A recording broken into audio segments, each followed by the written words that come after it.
रत्नागिरीतील विधानसभेच्या 3 जागांसाठी काँग्रेस आग्रही, अभी नहीं तो कभी नहीं.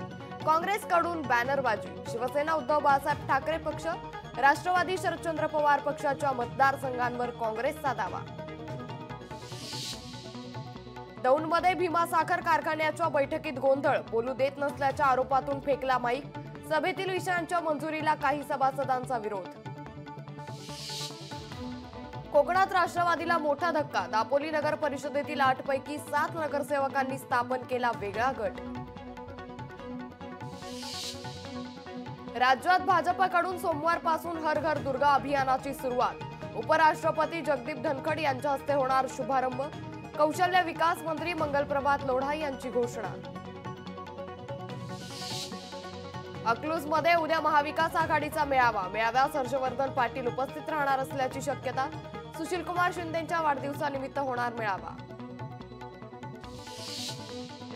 राष्ट्रीय समाज पक्ष 288 जागांवर स्वबळावर लढणार. रासप प्रदेशाध्यक्ष काशीनाथ शेळकेंची माहिती. महायुतीत अद्यापही जागा वाटप न झाल्यानं रासपकडून स्वबळाचा नारा.